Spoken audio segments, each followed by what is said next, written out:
You're listening to the Credit Union Leadership Podcast, a podcast that delivers value and offers up insight that'll help your credit union grow. ServiceStar has been consulting with credit unions for over 20 years, growing them in the areas of cultural development, leadership development, and management training. To learn more about what ServiceStar can do for you or your credit union, check them out at servicestarconsulting.com. All right, guys, we've got a great episode on the Credit Union Leadership Podcast today. Today, we're going to be talking about how do you know what your dream job is? How do you find purpose in your work? Some of you listening, you may love the idea of the credit union. You may love the idea of improving the financial well-being of our members, but you're just feeling drained at work. And why is that? Well, I've got something exciting. Today, we've got Ken Coleman from Ramsey Solutions in. And let me tell you a little bit about Ken Coleman so you understand why this is such a big deal. Ken Coleman is America's career coach. He's a 2-time best-selling author, including a #1 national best-selling author of the Proximity Principle, which is the proven strategy that will lead to the career you love. And he's actually a nationally syndicated radio host of the Ken Coleman Show. So we're going to bring him on. We're going to ask him some questions about finding work that you love. And then for some of you who may be in the middle or may have reached the job that you love at your credit union, we talk about what's next for you. So buckle up. This is going to be a pretty exciting episode. Listen to the Credit Union Leadership Podcast, and we're super excited today. We got Ken Coleman on the podcast. Ken, thanks for joining the Credit Union Leadership Podcast. Happy to be talking with leaders and to leaders. It's so fun.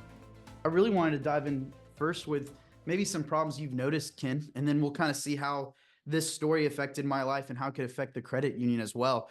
But we know that 70% of Americans are unhappy with their jobs, and 60% of people are even thinking about leaving. So why we brought you on was thinking about this with the credit union movement specifically. We have listeners.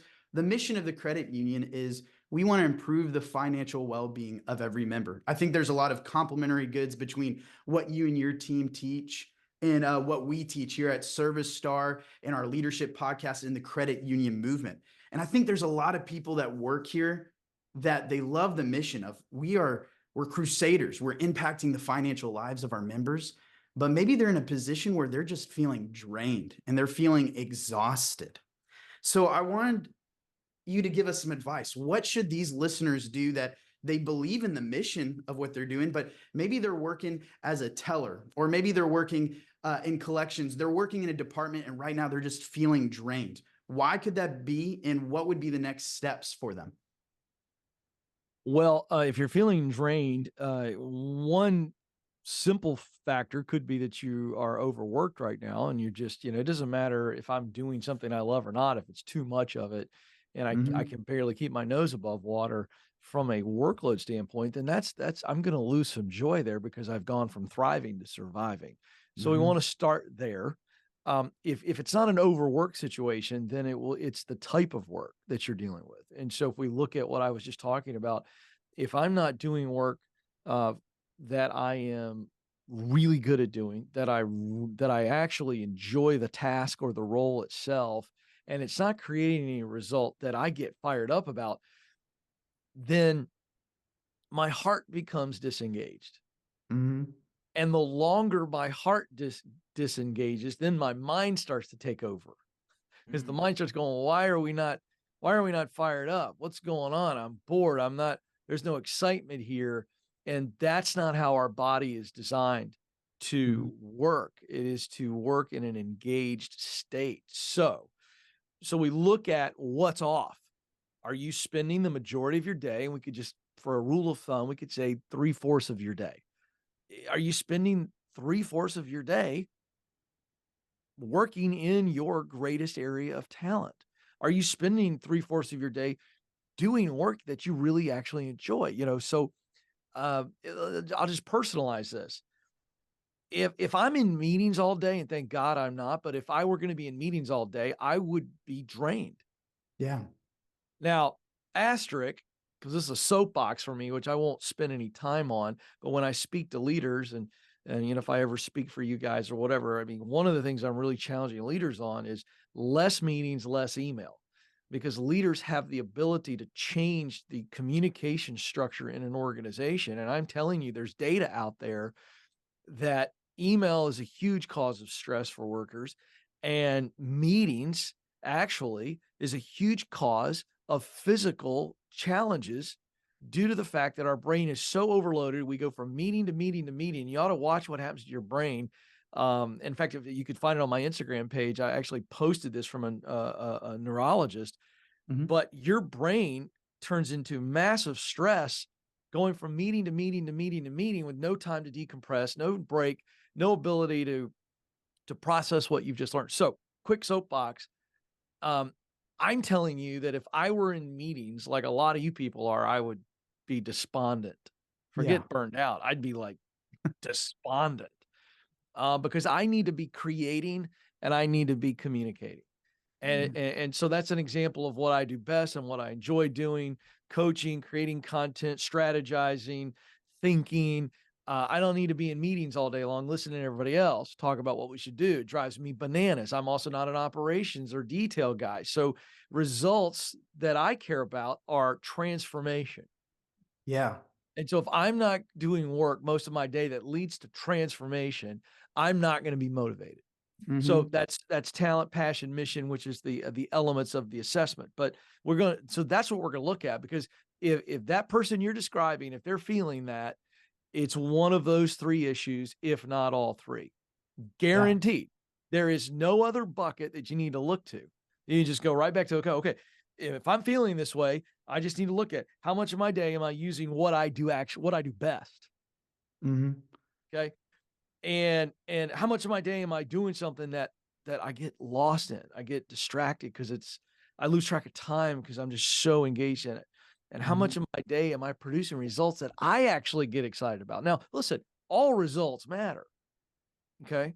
Yeah. I remember being a kid, I never got excited about taking a shower, but you need to take a shower. So, you need to have some meetings, and you need to do some reports. And I have to fill out a weekly report. There's things I got to do that I don't want to do, but that needs to be a small portion of my day. And so Mhm. the answer to your question is going to be always in those three areas. You said the three force of figuring out what engages your heart. What do you love doing?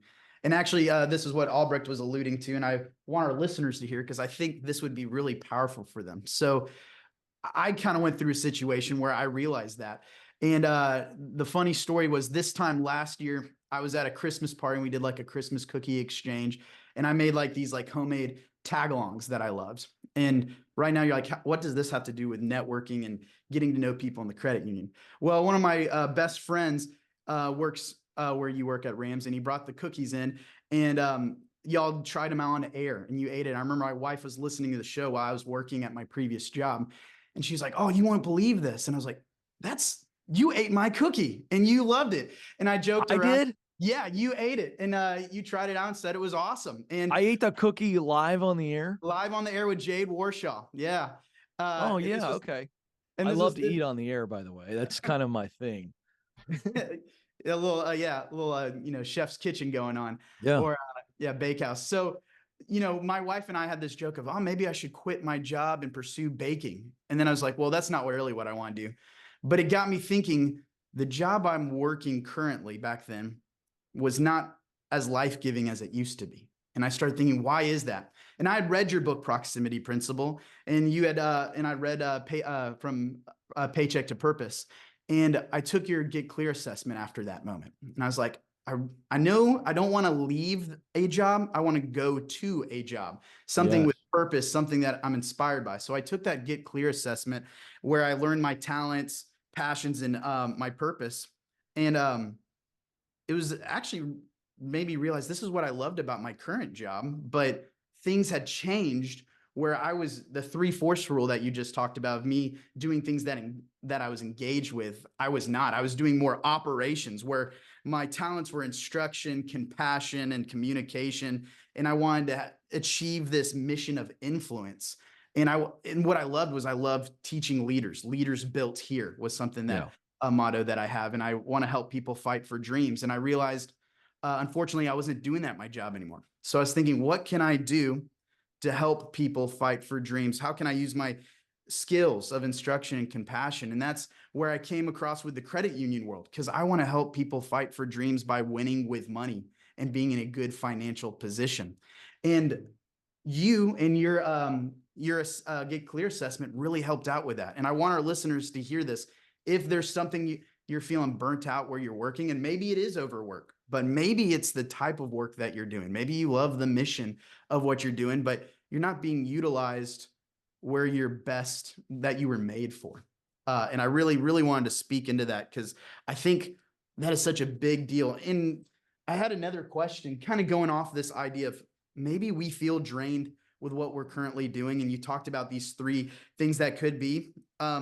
You had released something talking about, like, man, if I am get in the case of the Mondays and I'm dreading going to work, what are some things that I need to think or ask myself to either make the most of the job that I have right now, and how I could use this as an opportunity to move the movement forward? Yeah, I love this question, because there are seasons of life where we're all on one rung of the ladder.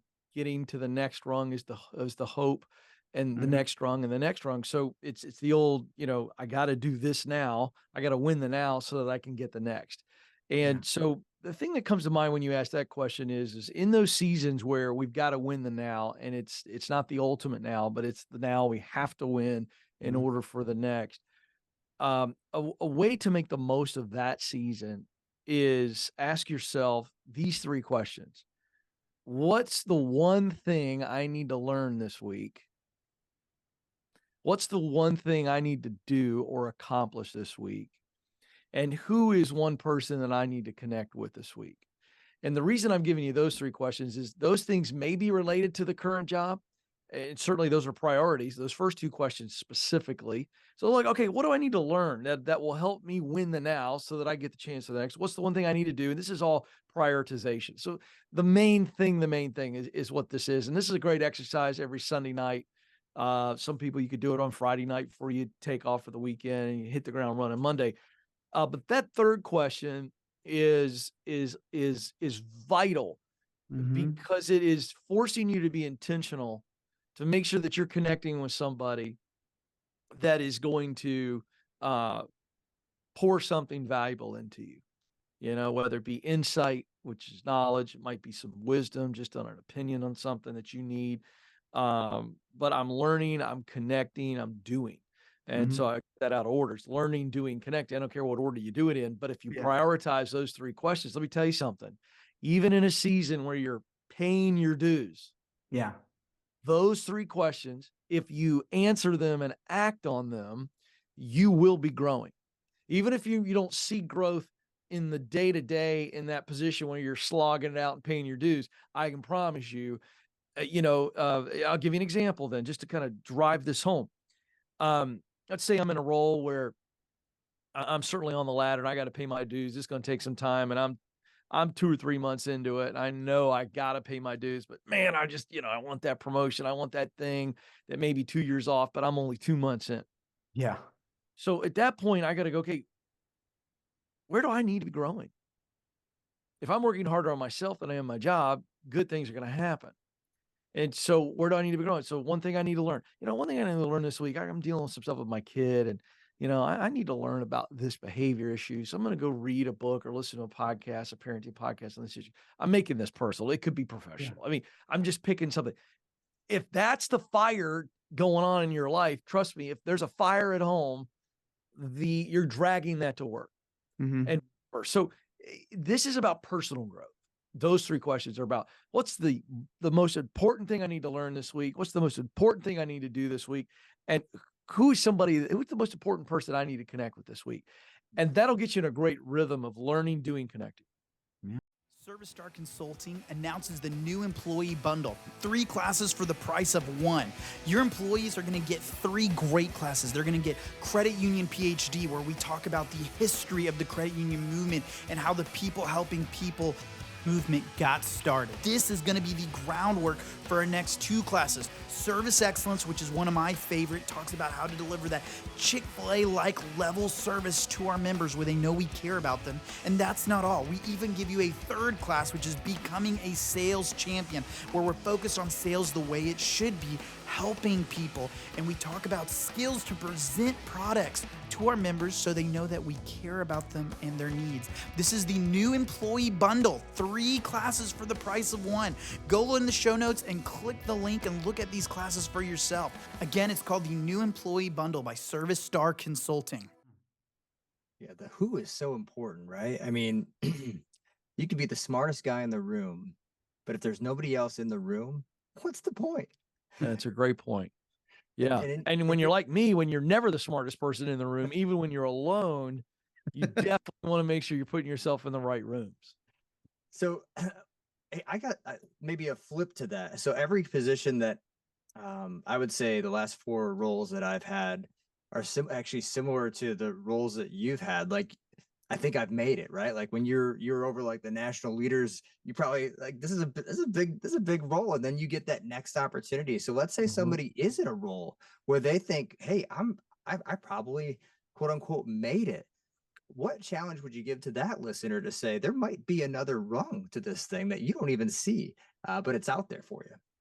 Well, I love that question, and I would liken it to a story that very few people know. I wrote about it in my last book, From Paycheck to Purpose. But when and his name escapes me all of a sudden, but the first person to scale Mount Everest, it's going to come to me in a second. He gets to the top of the mountain. He's with his climbing Sherpa partner, and when they get up there, they are looking at a view that no one has ever seen before. They're the first 2 people to ever stand on the top of Mount Everest. And Sir Edmund Hillary, I knew it was going to come to me. Sir Edmund Hillary. And so imagine he's standing up there, and no one's accomplished this before. And so as history tells it, they take some pictures together and they put some mementos that they leave up there. And the Sherpa said many months later in an interview that as they were standing up there, Hillary's eyes began to, of course, do what any of us would do, is begin to scan this view. And he sees another mountain range over there, and he looks at his Sherpa partner and he says, that's the next range. So the answer to your question is, when we have made it, that we've made it to this current spot. And so now the view has changed. And so this idea of making it, the view is we're looking up, we're struggling, and all of the challenges to get there. And we've been looking up the whole time. But then when we make it, guess what happens? The view changes. We look out. And so when we make it, we're not done learning. We're not done growing. It's just a completely different perspective. And we begin to look out and we go, okay, now how can I multiply what I have accomplished? And the great men and women of our world, they're always learning. I had the pleasure of interviewing a Division I basketball coach from a small college, small university, D1, but small, years ago. And in the course of the interview, he told me a story that just really crystallizes this example. And that was that Coach K called him one day. They had played Duke in the first round. Duke beat them, but they gave Duke a hard time, and it was close. And in the off season, his phone rings one day, and his assistant says, Coach K is on the line, and he doesn't believe her. He thinks it's one of his buddies posing as Coach K, and he picks up the phone very cynically, and as fate would have it, it was in fact Coach K. And here's this legend on the line and complimenting his offense. He said, you guys gave us a hard time. We had struggled with it, and I want to learn about that offense. If I come, can you give me some dates when I can come see you? I'd like to spend a little bit of time with you, and you teach me the ins and outs of that offense. Now, we're talking about one of the greatest of all time who's already in the Hall of Fame, and he's calling a coach half his age saying, can I come learn from you? That's what we all have to continuously keep our eye on, is expanding our horizons by expanding our growth, expanding our challenges. Man, that's such an inspirational story. And man, the opportunity that you've gotten to learn from so many impactful guests on the show, and now you got your own show, and now you're a guest on our podcast. So this is my Coach K moment. So thanks for being my Coach K. You bet. So I'm thinking with our podcast, we've got C-suite level members and we've got high-end leaders and learning development specialists listening, but we've also got people just now starting their careers in the credit union movement, people that are probably member facing, like working a teller station at a branch or being a member service consultant, and they are excited about the mission and want to move up and want to develop. So tell us about how you created the proximity principle. And then for these people that are listening that are unaware of it, who are the people that they need to be meeting to help them grow? Well, I developed the proximity principle because I think I spent a lot of time with John Maxwell, who one of the great leadership gurus. I assume you guys know who John is. And I worked for John for years. And so John had this unbelievable ability to take an idea and put a hook on it. And, all of his laws and, all that kind of stuff, and so one day I was driving to the office and I was, the first thing on my schedule was going to be a podcast interview like this, where someone was going to be interviewing me.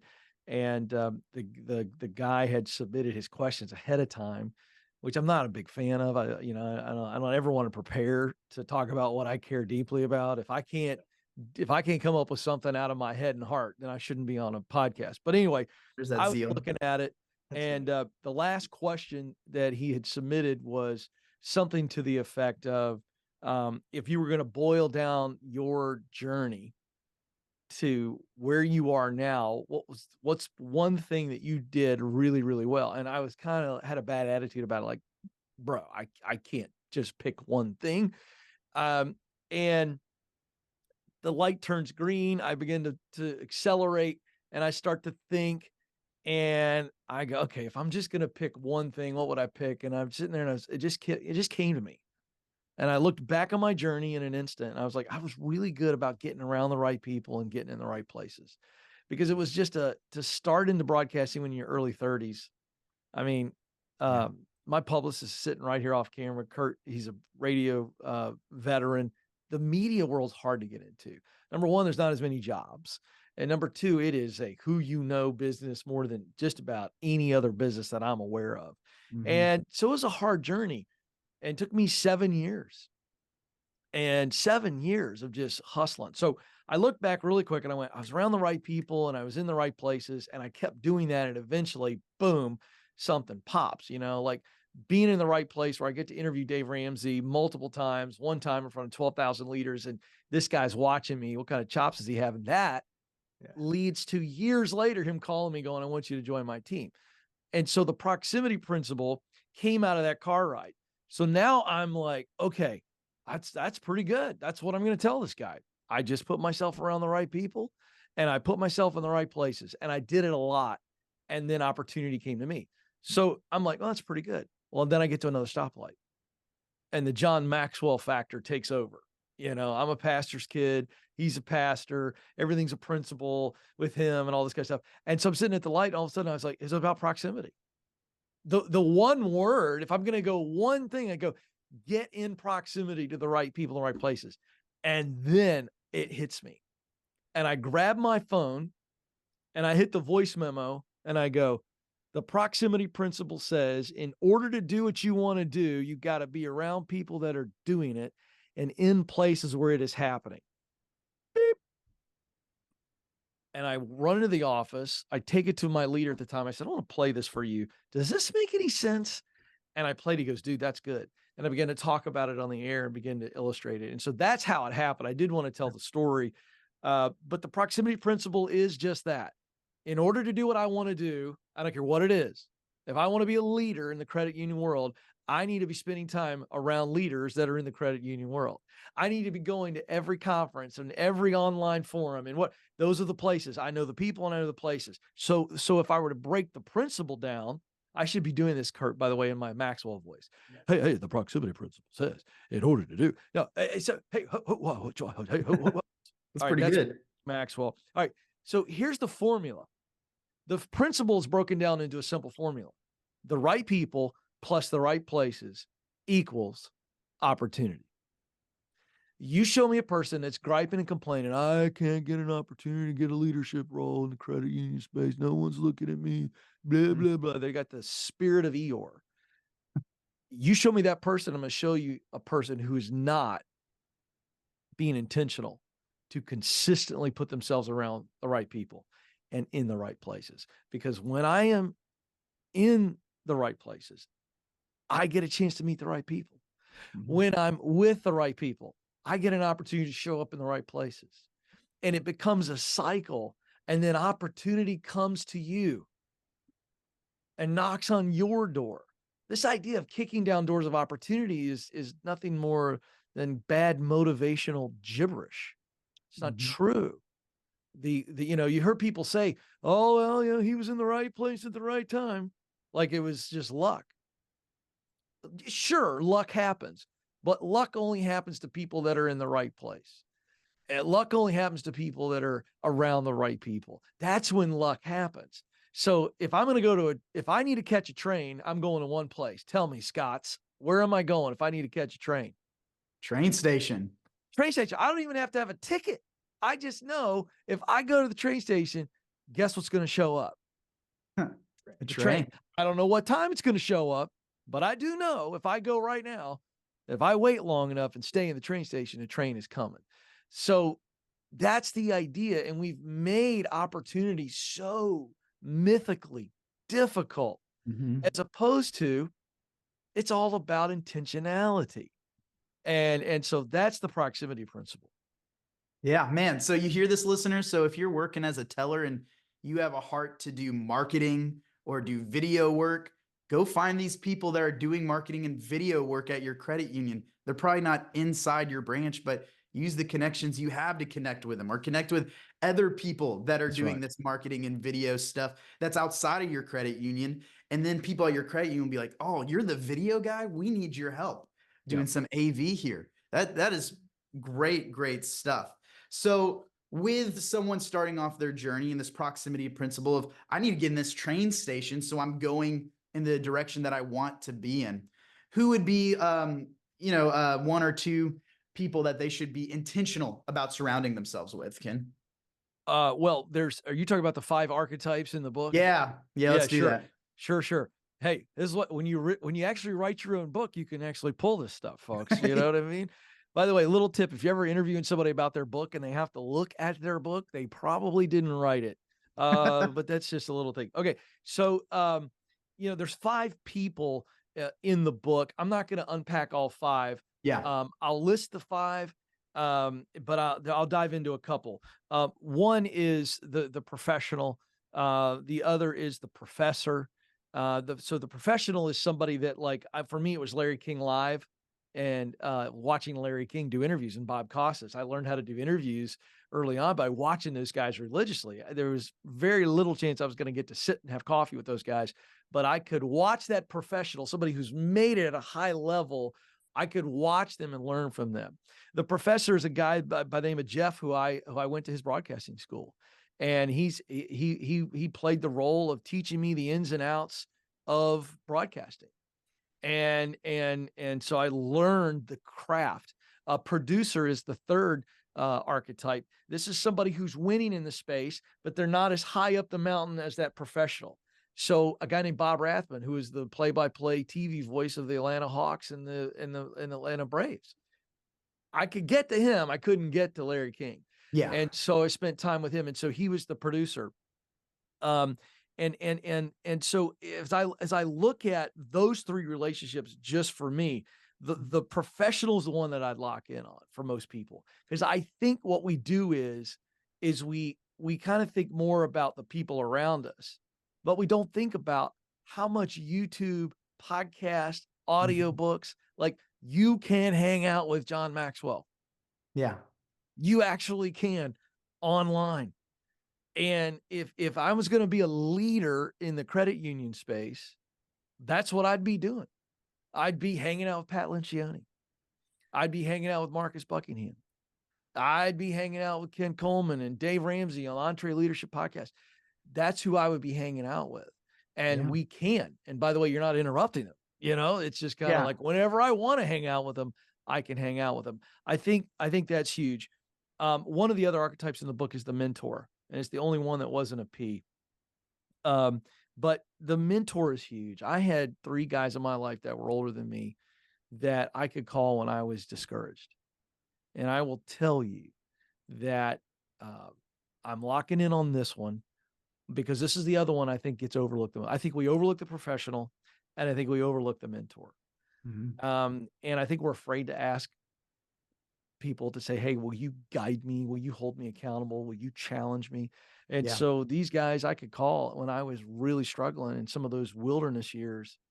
And there were days where I called them in tears, and they talked me off the quitting ledge. So I can't emphasize those two personas or archetypes enough, because I think those are the 2 that get overlooked, the most. And I think that the 5th one is the peer. So in the book, you got the professional. I explain the professional. You got the producer. You got the peer. Who are you hanging out with? You need to be hanging around friends that are naturally running a little faster than you, because you'll try to keep pace with them. Don't hang out with losers. Just don't, because they're going to hold you back. So if you look at the professional, the producer, the peer, the professor, and then of course the mentor, those are the 5 archetypes in the book. But I hope I gave you enough. I think if I were going to focus right away for somebody who wants to accelerate growth, I would focus a lot of time on that professional, because I have unlimited access and these people are setting the bar in that game. And then I would definitely get a mentor there to keep your soul healthy, because this is a tough journey. It's a journey. It's a journey to great impact, and it's one that provides purpose, but it's also one that we were born into this world to do, right? Like, we weren't born into this world to be a mediocre version of ourselves, right? We were born into this world to be the fullest version of ourselves, and I think love is blind, and I also think we're blind to our own reality sometimes. Like, we need somebody to speak into our lives to give us the mirror, to reflect back, like, hey, you really are good at this. So I'd love to have you close us out today with just some closing thoughts to the credit union leaders listening to today's podcast on if they're thinking about, like, who am I? What do I want to be when I grow up? What are some closing thoughts that we can share with those credit union leadership listeners? Well, I'm going to give 2 thoughts because of this. The unique audience here is leadership. I assume these people want to lead. Is that a fair assumption? That's a good assumption. Yeah. So then the who am I will I'm going to attribute to you're a leader. You're a leader and you want to be a leader. And so what you are is a very unique individual who desires to influence people. And you have to bring to your leadership role and leadership style your unique attributes. So we've been talking about the assessment, but you could also play into your personality, and knowing your personality is huge, but knowing what my leadership blind spots are. My leadership blind spots are areas where I am leading and doing work that I'm not good at. It's the opposite of talent. It suck. I may be leading in areas that are the opposite of passion. I don't enjoy it. It drains me. So that's suck too. Sucks the energy out of you. And then I might be in a leadership role, or doing things in my leadership role that is producing results that I'm ho-hum about. So I need to be in my leadership sweet spot, not leading from my leadership blind spots. So knowing what you do best, then you should be delegating, you should be hiring for those things, and you should not be, as the leader, doing things that you are not good at, that you do not enjoy, that produce results that you are ho-hum about. So a leader has to play many roles, but the leader has the greatest control over making sure that they are operating at their best. And I'm going to tell you right now, leader, if you aren't spending the majority of your day using what you do best to do work you enjoy, to produce results that matter to you, you are a frustrated leader. And that is leaking out. And your team, by the way, they know what you suck at. They know what you don't enjoy. And they know what you don't care about. So why don't you just get real with yourself? Because you're the last one to know. I mean, I'm just telling you the truth. Your followers know. So if you're the only one walking around that doesn't know, this is a massive leadership flaw. So let's go ahead and own it, leaders. Let's be aware. So be aware of who you are. And you say, how do I know who I am when I grow? Look, just be aware of who you are and you're going to know what you want to do. And then can you make the changes? This is leadership gold. Whether you think it is or not, trust me, try it, and then you're going to thank me later. Number one, ask the question every week of the people that you lead, how are you doing? This is not breezing past them in the hallway. This is not a lazy greeting. How you doing? That's what we say to the guy who's a stranger at the gas station. At least I do. I'm from the South. We say hi to everybody. All right. Yeah. But that's a, how are you doing? Hey, I know enough about what's going on in their life to know, hey, I know your son blew his knee out. How's he recover? How's his recovery going?